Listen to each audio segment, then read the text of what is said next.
Do you know anyone who is stupid enough, crazy enough, or filled with enough hate for America that they would claim that the Biden regime's open Democrat border will have no serious ramifications for our country? The Republican Party has been funding the Democrats' open border agenda for the last 3 years. In truth, it's been a lot longer than that. And this promotion of illegal immigration at all costs has a steep price. And I'm not talking about the estimated $400 billion a year burden to taxpayers. I'm talking about the ultimate price. Americans will pay with their lives for trusting Washington, D.C. That's my focus in today's preamble. It's a wake-up call the rest of the biased press won't give you, but my conscience will be clear. How many of you know that the nation's law enforcement officials recently met with FBI Director Christopher Wray? How many of you know that the Biden regime is preventing Joe Biden from meeting with our nation's law enforcement officials? There's 3,300 sheriffs in the United States. The President of the United States refuses to meet with the sheriffs of the 3,300. We have a hierarchy. We have a president. We have a vice president. The President of the United States refuses to meet with the sheriffs.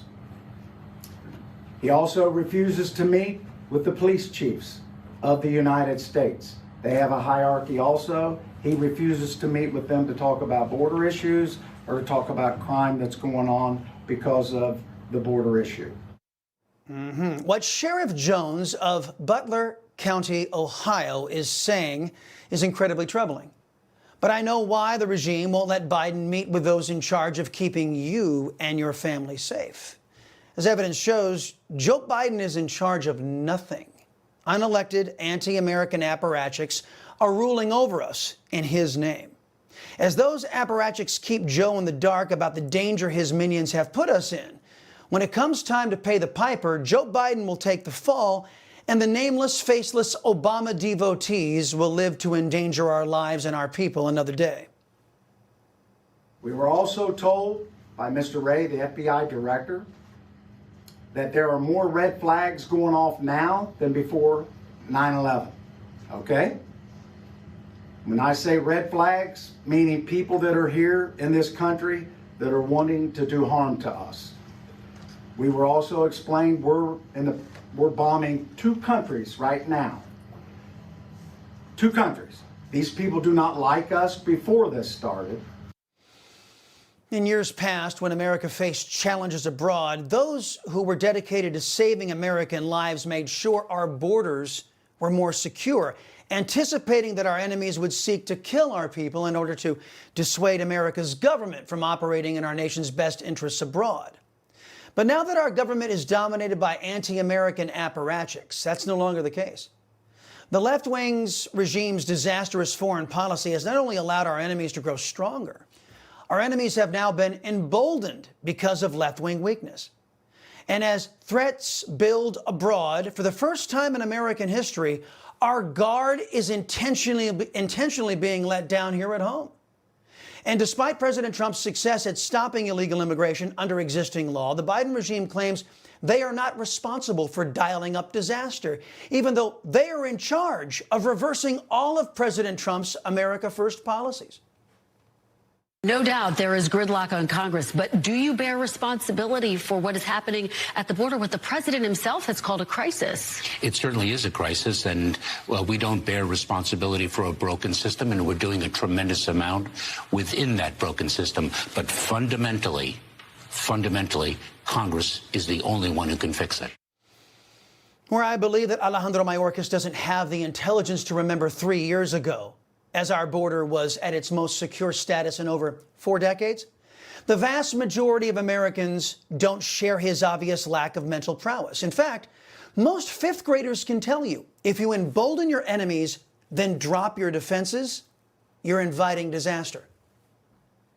There's thousands of people here from other countries, 160 different countries. They're here not to be our friends. Some of them are coming because they're wanting to come here to the best country in the world, the way we see it. Some are coming here to do harm to us. And we were told by the FBI director, it's not a matter of if, it's a matter of when. a matter of when our nation endures another terrorist attack. And anyone with more than 2 brain cells to rub together is shouting at the TV, well, no, duh. The Biden regime has welcomed in 10 to 12 million new illegal aliens from 168 different countries with little or no vetting.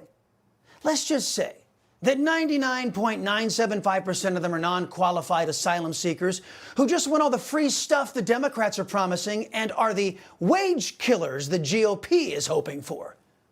Let's say that just 0.25%, 0.025% are terrorists, foreign military, or vicious gang members. That's 300,000 people. And the level of death that your FBI is quietly telling law enforcement will happen, not maybe, it will happen, is a result of Joe Biden's regime and Mitch McConnell's GOP cabal teaming up to make it so. And when those bad actors attack, will it be Mitch McConnell's family, Lisa Murkowski's family, Cori Bush's family, or Joe Biden's family that is attacked? No, it's going to be your family. Be on the lookout for these snakes to use that tragedy that they dialed up to get you to give up your freedoms for the empty promise of security.